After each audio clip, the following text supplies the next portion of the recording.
कोवाडच्या पोरांची लग्न का ठरेनात? मुलीकडचे पाहुणे म्हणतायत तुमच्या गावात प्यायला आणि वापरायला पाणीच नाहीये. नळाला पाणी येतंय ते पण काळं आणि फेस आलेलं.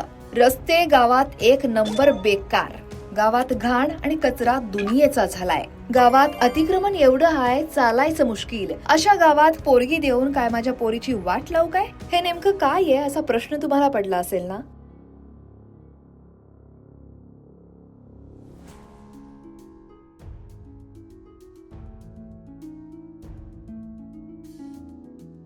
तर हा बॅनर आहे चंदगडच्या कोवाड गावातला. हा बॅनर कुणी लावलाय याची काहीही माहिती अद्यापपर्यंत समोर आलेली नाही. पण यातून महत्वाच्या समस्या मांडल्या गेल्यात. एकीकडे गावात मूलभूत सुविधांची वानवा आहे, तर दुसरीकडे यामुळे गावातील तरुणांची लग्न जुळत नाहीत असाही दावा केला जातोय. नमस्कार, आपण कोवाड बाजारपेठेजवळ उभे आहे.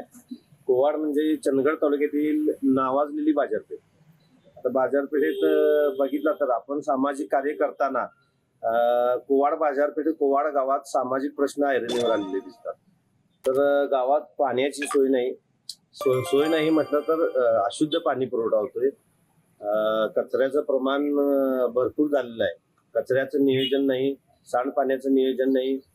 रस्ते अत्यंत खराब झालेले आहेत. बोर्ड बघितला ना तर कोवाड मध्ये कमीत कमी 200-250 पोरांची लग्न जमायचं मुश्किल झालंय.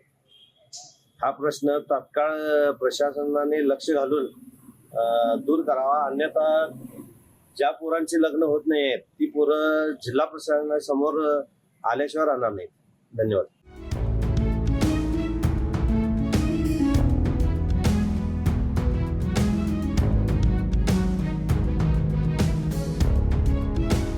दोनशे ते 250 तरुणांची लग्न या समस्यांमुळे होत नसल्याचं इथले गावकरी सांगतायत. मुळात ग्रामीण भागात तरुणांच्या लग्नाचा प्रश्न गंभीर असल्याचं वारंवार समोर आलंय. बुलढाणा जिल्ह्यात गेल्या काही दिवसात 2 तरुणांनी आत्महत्या केल्याच्या घटना घडल्यात. या दोनही तरुणांना लग्न जुळत नसल्यानं नैराश्य आलं होतं आणि त्यामुळं त्यांनी जीवन संपवल्याची चर्चा आहे. दुसरीकडे आता कोवाड गावातील या बॅनरची चर्चा होतीये. इथं कुणीतरी 2 प्रकारच्या समस्या मांडल्यात. एकीकडे मूलभूत सुविधा देण्यात प्रशासन कमी पडतंय, तर दुसरीकडे तरुणांची लग्न जुळत नाहीयेत. यामागं अनेक कारणं असली तरी मूलभूत सुविधांमुळे लग्न जुळत नसल्याचा दावा करण्यात आल्यानं याला जबाबदार कोण असा सवाल उपस्थित होतोय. तुम्हाला याविषयी काय वाटतंय?